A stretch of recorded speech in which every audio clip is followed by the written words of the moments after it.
দোসরা জুন বিএনপিকে যমুনায় আমন্ত্রণ জানিয়েছেন প্রধান উপদেষ্টা।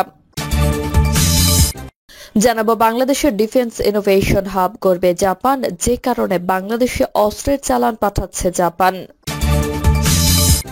এদিকে বাংলাদেশে আসতে চায় শুভেন্দু সহ বিজেপির টিম। এদিকে চুরি ডাকাতির ভয়ে ঈদে বাড়ি ফেরা নিয়ে শঙ্কা অভয় প্রশাসনের। এবং সর্বশেষ জানাবো ডিসেম্বরের মধ্যেই নির্বাচন দেরি মানে জনরোষ, বললেন আমির খসরু। এতক্ষণ শুনলেন সংবাদ শিরোনাম, এবারে বিস্তারিত। দোসরা জুন বিএনপিকে যমুনায় আমন্ত্রণ জানিয়েছেন প্রধান উপদেষ্টা। আলোচনার জন্য আগামী 2রা জুন বিএনপিকে রাষ্ট্রীয় অতিথি ভবন যমুনায় আমন্ত্রণ জানিয়েছেন প্রধান উপদেষ্টা ডক্টর মোহাম্মদ ইউনূস। তিনি বলেন, যারা নির্বাচন চায় না তারা বিএনপি নেতাদের দেশদ্রোহী ও অন্যান্য দেশের এজেন্ট বলছে। 17 বছরের ত্যাগের প্রতিদান দিচ্ছে একটি মহল, ফেসিবাদের কূট চালে জাতির মধ্যে একটি গোষ্ঠী বিভেদ সৃষ্টি করছে বলেও অভিযোগ করেন এই বিএনপি নেতা। আগামী 2রা জুন প্রধান উপদেষ্টা আলোচনার জন্য বিএনপিকে আমন্ত্রণ জানিয়েছে জানিয়ে সালাউদ্দিন আহমেদ বলেন, আলোচনার জন্য আনুষ্ঠানিকতার কমতি নেই, কিন্তু কাজের কাজ কিছুই নেই তাদের। সংস্কারের নামে কলা ঝুলানো হচ্ছে অভিযোগ করে তিনি বলেন, ডিসেম্বরের আগে নির্বাচন দিতে হবে, এটা জনগণের দাবি। ডিসেম্বরের পর নির্বাচন দেওয়ার কোনো কারণ নাই। ডিসেম্বরের পর নির্বাচনের জন্য একটি যুক্তি থাকলেও তা যেন সরকার প্রকাশ করে, সেই দাবি জানিয়েছেন সালাউদ্দিন। বাংলাদেশের ডিফেন্স ইনোভেশন হাব গড়বে জাপান, যে কারণে বাংলাদেশে অস্ত্রের চালান পাঠাচ্ছে জাপান। টোকিওর হানিদা আন্তর্জাতিক বিমানবন্দরে নেমেই বাংলাদেশ সরকারের গুরুত্বপূর্ণ কূটনৈতিক প্রফেসর ইউনূসের চোখে মুখে ফুটে উঠেছিল ধীরতা ও কৌশলী স্থিরতা। জাপানি সরকারের উচ্চ পর্যায়ের প্রতিনিধি দল তাকে স্বাগত জানাতে সেখানে উপস্থিত ছিলেন। সফরটি নিছক কূটনৈতিক নয়, বরং এটি বাংলাদেশের প্রতিরক্ষা কৌশলে এক নতুন অধ্যায়ের সূচক। দীর্ঘদিন ধরে বাংলাদেশের সামরিক প্রযুক্তি ও সরঞ্জামের বড় অংশ যোগান দিয়ে আসছিল চীন ও আংশিকভাবে তুরস্ক, কিন্তু ভূরাজনৈতিক বাস্তবতায় পরিবর্তনের ছাপ পড়েছে ঢাকা টোকিও সম্পর্কে। জাপান এবার সরাসরি সামরিক সহযোগিতার হাত বাড়িয়েছে, যা শুধু রাডার, ড্রোন বা এনক্রিপ্টেড যোগাযোগ ব্যবস্থার মধ্যেই সীমাবদ্ধ নয়, এটি কৌশলগত অংশীদারিত্বের প্রতিফলন। সংশ্লিষ্ট সূত্র জানিয়েছে, জাপান বাংলাদেশকে একটি চতুর্মাত্রিক সামরিক প্যাকেজ প্রস্তাব করেছে। এর মধ্যে রয়েছে উন্নত মানের নজরদারির রাডার, সীমান্ত নজরদারির জন্য ড্রোন, নিরাপদ সামরিক যোগাযোগ ব্যবস্থা এবং আধুনিক প্রশিক্ষণ সুবিধা সহ একটি ডিফেন্স ইনোভেশন হাব প্রতিষ্ঠার প্রস্তাব। মূলত বাংলাদেশের সামরিক প্রযুক্তি একটি স্বয়ংসম্পূর্ণ অবকাঠামো গড়ে তোলার লক্ষ্যেই এই পরিকল্পনা। 29 মে টোকিওতে অনুষ্ঠিত নিক্কেই ফোরামের ফাঁকে প্রফেসর ইউনূস ও জাপানের প্রধানমন্ত্রী শিগেরো ইসেবার মধ্যে একান্ত বৈঠকে এই বিষয়ে চূড়ান্ত আলোচনা হয়। বৈঠকে 3টি মূল বিষয় উঠে আসে: প্রযুক্তি হস্তান্তর, যৌথ গবেষণা এবং সামরিক পণ্যের স্থানীয় উৎপাদন। বাংলাদেশের পক্ষ থেকে জানানো হয়, তারা শুধু সরঞ্জাম নয়, স্বাধীন প্রযুক্তিগত সক্ষমতা চায়। জাপান সে আহ্বানে সাড়া দেয়। বিশেষজ্ঞদের মতে এই চুক্তি বাস্তবায়ন হলে বাংলাদেশের প্রতিরক্ষা সক্ষমতা একটি নতুন মাত্রায় উন্নীত হবে। এতে সীমান্ত নিরাপত্তা, সমুদ্র সীমা নজরদারি, সন্ত্রাসবাদ প্রতিরোধ ও দুর্যোগ মোকাবেলায় উল্লেখযোগ্য অগ্রগতি হবে। তবে প্রশ্ন উঠেছে, প্রযুক্তি ব্যবহৃত হবে কার বিরুদ্ধে? সামরিক বিশ্লেষকরা বলছেন, এটি একাধিক ফ্রন্টে ব্যবহারের জন্য পরিকল্পিত। রোহিঙ্গা সংকট, চোরাচালান, বঙ্গোপসাগরের নিরাপত্তা, অভ্যন্তরীণ তথ্য যুদ্ধের মতো চ্যালেঞ্জ মোকাবেলার লক্ষ্যে সক্ষমতা অর্জন করা হচ্ছে। সম্প্রতি ঢাকার অভ্যন্তরে কিছু তথাকথিত গবেষণা প্রতিষ্ঠানের মাধ্যমে বিদেশি সংস্থার হয়ে তথ্য সংগ্রহের অভিযোগ গোয়েন্দা নজরদারিতে এসেছে। এদিকে জাপানের প্রতিরক্ষা শিল্প নিজ দেশের বাইরে নতুন বাজার খুঁজছে।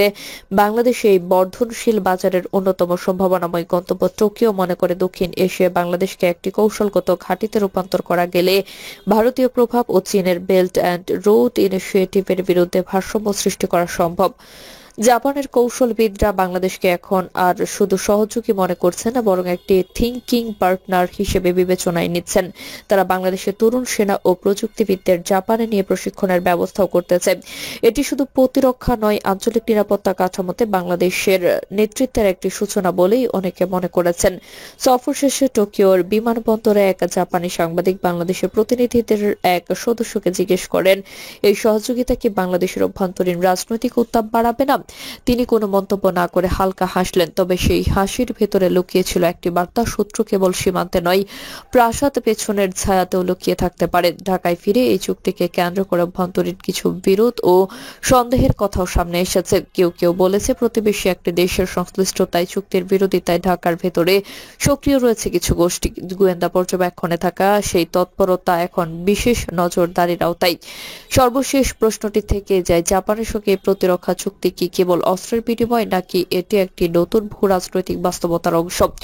উত্তর সময় দেবে, তবে এতটুকু নিশ্চিত, প্রথম জাপানি সামরিক সরঞ্জাম যখন চট্টগ্রাম বন্দরে পৌঁছাবে তখন শুধু একটি বাক্স খোলা হবে না, খুলে যাবে দক্ষিণ এশিয়ার একটি নতুন সামরিক মানচিত্রের প্রথম অধ্যায়।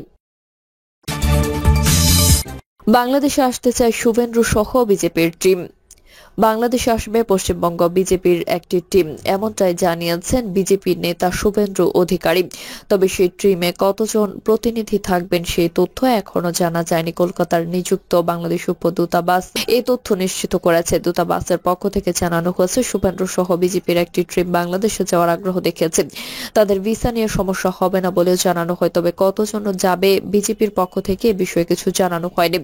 সাংবাদিকদের উদ্দেশ্যে শুভেন্দু বলেন, সম্প্রতি যশোরে হামলার শিকার হওয়া সংখ্যালঘুদের পরিস্থিতি দেখতে পশ্চিমবঙ্গ থেকে বিজেপির একটি প্রতিনিধি দল শিগগির বাংলাদেশে যাবে। এ বিষয়ে দায়িত্ব দেওয়া হয়েছে বনগাঁ দক্ষিণ কেন্দ্রের বিজেপি বিধায়ক স্বপন মজুমদারকে। তাকে দ্রুত আলোচনার মাধ্যমে সিদ্ধান্ত নিতে বলা হয়েছে। সড়কপথে পেট্রাপোল বেনাপোল সীমান্ত দিয়ে তারা যশোরে ঘটনাস্থল পরিদর্শন করবেন বলে জানিয়েছেন শুভেন্দু। এরই মধ্যে কলকাতার বাংলাদেশ মিশনকে বিষয়টি জানানো হয়েছে। বাংলাদেশ ডেপুটি হাই কমিশন জানিয়েছে, যদি কোনো প্রতিনিধি দল বাংলাদেশে যেতে চায় তবে তাদের দ্রুত ভিসার ব্যবস্থা করা হবে।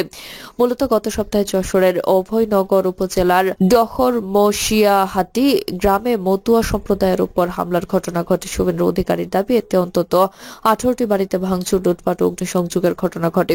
যশোরের অভয়নগরে নোয়াপাড়া পৌর শাখা কৃষক দলের সভাপতি এস.এম. তরিকুল ইসলামকে কুপিয়ে ও গুলি করে হত্যার ঘটনার পর এসব ঘটনা ঘটে। বৃহস্পতিবার সন্ধ্যায় বিএনপির ওই নেতার মৃত্যুর বিষয়টি ছড়িয়ে পড়লে অভিযুক্তের বাড়িসহ আশপাশের বাড়িতে আগুন দেয় উত্তেজিত জনতা।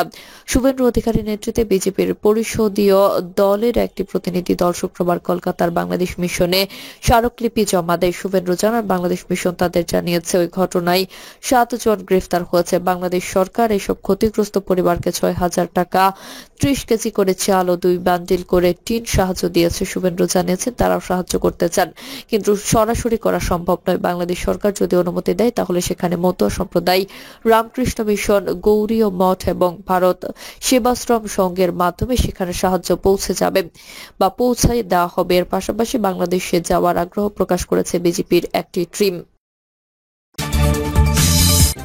চুরি ডাকাতির ভয়ে ঈদে বাড়ি ফেরা নিয়ে শঙ্কা অভয় প্রশাসনের। আসন্ন ঈদ উল আজহার ছুটিতে নারায়ণগঞ্জের সিদ্ধিরগঞ্জ ও সোনারগাঁও উপজেলার ঘরমুখ মানুষের জানমালের নিরাপত্তা নিয়ে শঙ্কায় রয়েছেন। অস্থায়ী কর্মজীবী মানুষের যাত্রায় নিজেদের নিরাপদ রাখতে বাড়তি সতর্কতা অবলম্বন করেছেন। অনেকে ছুটিতে গ্রামে না যাওয়ার সিদ্ধান্তও নিচ্ছেন। তবে আইন শৃঙ্খলা রক্ষাকারী বাহিনী বলছে, ঈদ ঘিরে মহাসড়ক কিংবা থানা এলাকায় বাড়তি নজরদারি রাখা হচ্ছে। স্বাভাবিক সময়ের চেয়ে আইন শৃঙ্খলা বাহিনীর সদস্য কয়েক গুণ বাড়ানো হবে। এছাড়াও র্যাব ও স্বেচ্ছাসেবক থাকবে সড়কে, ফলে মানুষ নির্বিঘ্নে চলাচল করতে পারবে। আর তাদের দেশের অর্থনীতিতে গুরুত্বপূর্ণ এই শিল্পনগরীতে স্থানীয়দের তুলনায় অস্থায়ী মানুষের বসবাস বেশি। প্রতি বছরে ঈদে এখানকার শ্রমজীবী বা কর্মজীবী মানুষ নিজ জন্মস্থলে ছুটে যান। তবে সম্প্রতি বিভিন্ন স্থানে সংঘটিত অপরাধমূলক কর্মকাণ্ডে মানুষের মাঝে ভয়ের সৃষ্টি হয়েছে। তারা যাতায়াতের ক্ষেত্রে ছিনতাই, ডাকাতির পাশাপাশি রেখে যাওয়া ফাঁকা বসত বাড়িতে চুরি ডাকাতি রোধে প্রশাসনকে তৎপর থাকার দাবি করেন। ঈদ ঘিরে অসংখ্য মানুষ নগর ছেড়ে যাবেন বলে, ফলে তাদের বাড়িঘর, ফ্ল্যাট ও অফিস ফাঁকা হয়ে যাবে। এই সুযোগে অপরাধীরা আরো বেশি সক্রিয় হবে বলে শঙ্কা মানুষের। এদিকে শুধু সাধারণ মানুষই নয়, পরিবহন চালক ও বাস কাউন্টার কর্তৃপক্ষের মাঝেও ভীতি সৃষ্টি হয়েছে বলে জানা গেছে। তারা মনে করেছেন, সড়কে বা মহাসড়কে প্রশাসনের বাড়তি নিরাপত্তা না থাকলে যাত্রী ও চালকদের ডাকাত ছিনতাইকারীদের কবলে পড়তে হতে পারে। চিটাগং রোড মার্কেটের একটি শপে চাকরি করেন মোহাম্মদ আলাল উদ্দিন। প্রতি বছর নিজ গ্রামে ঈদ উদযাপন করলেও এবার তিনি সিদ্ধিরগঞ্জে ঈদ পালন করবেন বলে জানান। তিনি বলেন, দেশের এই পরিস্থিতিতে খালি বাসা রেখে যাওয়া দুশ্চিন্তার, তাই এবার ঈদ এখানেই করব। যেখানে চুরি ছিনতাই হচ্ছে, খালি বাসায় অঘটন ঘটা অস্বাভাবিক নয়। তাই এবারের ঈদ এখানে করার সিদ্ধান্ত নিয়েছি। আদমজী ইপিজেডের গার্মেন্টস কর্মী ইয়াসিন আরাফাত সবুজ নিজ জেলা নোয়াখালীতে প্রতি বছর ঈদ উদযাপন করলেও এবার সিদ্ধান্ত পরিবর্তনের সম্ভাবনা রয়েছে বলে জানান তিনি। বলেন, আমাদের ফ্যাক্টরি 4 জুনের পর ছুটি ঘোষণা করা হবে, লম্বা ছুটি পাবো, কিন্তু তবু এবার গ্রামে ঈদ করার সম্ভাবনা কম। দ্বিধাদ্বন্দ্বে আছে। দেশের এই অবস্থায় বাসা ফাঁকা রেখে যাওয়া ভয়ের, না যাওয়ার সম্ভাবনা 90 ভাগ। সোনারগাঁও জাদুঘর এলাকার বাসিন্দা ও একটি বেসরকারি প্রতিষ্ঠানে কর্মরত রহিমউদ্দিন এবারের ঈদ উল আজহা ঢাকাতে করতে ইচ্ছুক। তিনি বলেন, আমরা বিগত সময়ে গ্রামে ঈদ করলেও এবার বাড়িঘর রেখে যাওয়াটা নিরাপদ মনে করছিলাম। এখানে চুরি ছিনতাই নিত্য ঘটনা হয়ে গেছে, তাই সিদ্ধান্ত নিয়েছে ফাঁকা বাসা রেখে গ্রামে যাব না।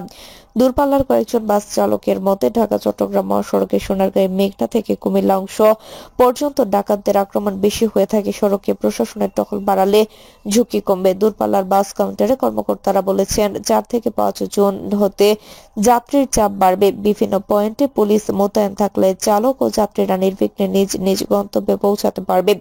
এ বিষয়ে শিমরাইল হাইওয়ে পুলিশ ক্যাম্পের ইনচার্জ জুলহাস উদ্দিন বলেন, আমাদের এরিয়ার আগের 17 জন পুলিশ সদস্যের সঙ্গে আরো 10 জন বাড়তি যুক্ত হবেন। প্রিয় দর্শক, এই ছিল এখনকার সর্বশেষ সংবাদ। আপডেট সব সংবাদ পেতে চ্যানেলটি সাবস্ক্রাইব করে বেল আইকনটি ক্লিক করে রাখুন।